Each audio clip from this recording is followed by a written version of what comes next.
Mana dia orang ni? Tak apalah. Kawan, kita tak tunggu dia orang. Jom kita saksikan laporan khas kita hari ini dalam News at Kids on 2. Saksikan.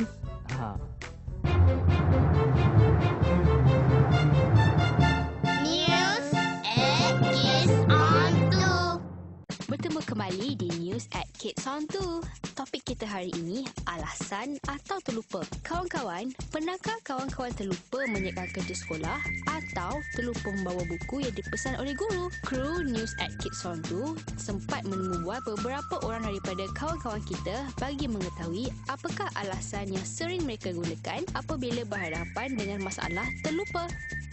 Adakah kamu benar-benar terlupa atau sengaja memberi alasan? Saya benar-benar terlupa kerana banyak perkara yang perlu diingatkan. Kadang-kadang saya sengaja memberi alasan tidak membawa buku. Kadang-kadang saya tidak sengaja untuk tidak menyiapkan kerja rumah dan tidak membawa buku.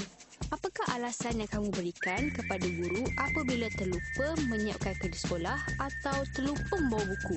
Saya akan mengatakan kepada cikgu yang saya benar-benar terlupa. Alasan yang saya beri ialah saya tidak sempat menyiapkan kerja sekolah yang diberikan oleh cikgu. Alasan yang saya bagi ialah saya tidak mempunyai masa yang mencukupi untuk menyiapkan kerja rumah itu.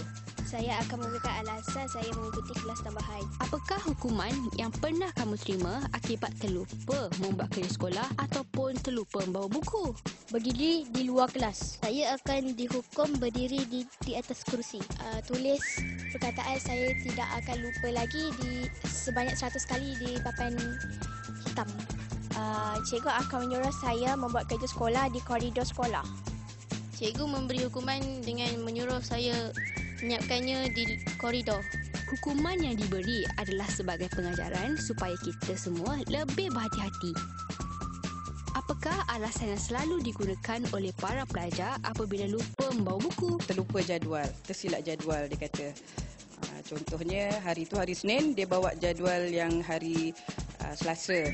Contoh dia tersalah salin jadual lah. Ataupun kadang-kadang alasan dia lagi dia dah buat kerja, buku tu tertinggal atas meja, masa dia buat kerja rumah tertinggal atas meja. Itulah yang selalulah yang murid bagi alasan. Bagaimanakah cikgu dapat mengenal pasti sama ada alasan itu adalah benar ataupun tidak? Okey, selalunya kita boleh kenal pastilah murid yang sering memberi alasan ataupun yang memang dia terlupa. Cikgu dah tahu dah. Mana murid yang selalu tak buat kerja, memang dia akan bagi banyak alasan.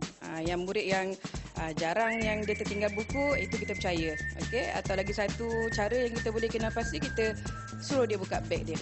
Suruh buka beg, kita cek buku dia sama ada dia betul dia tertinggal ataupun sebenarnya dia tak buat kerja.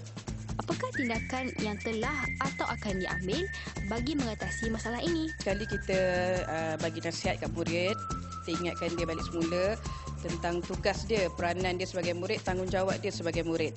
Okey, bahawa kerja sekolah itu adalah satu perkara yang penting untuk meningkatkan kemahiran pembelajaran mereka.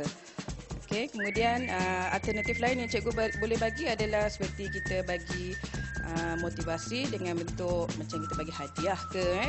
Terutamanya kalau murid-murid yang lemah lah, murid-murid lemah yang jarang buat kerja, tapi bila sesekali dia siapkan kerja, kita bagi dia, bagi imbuhan lah.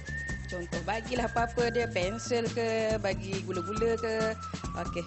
Pelbagai alasan diberikan agar dapat melepaskan diri daripada hukuman. Tapi hakikatnya, setiap kesilapan pasti ada hukuman. Tapi, hukuman tu bukanlah hukuman yang berat. Sekadar peringatan kepada seseorang agar tidak mengulanginya lagi. Begitulah laporan kita kali ini. Jumpa lagi. Bye-bye. Kamu dulu gimana tadi? Nasib baik sempat tengok news tadi. Ada kedai je, bos.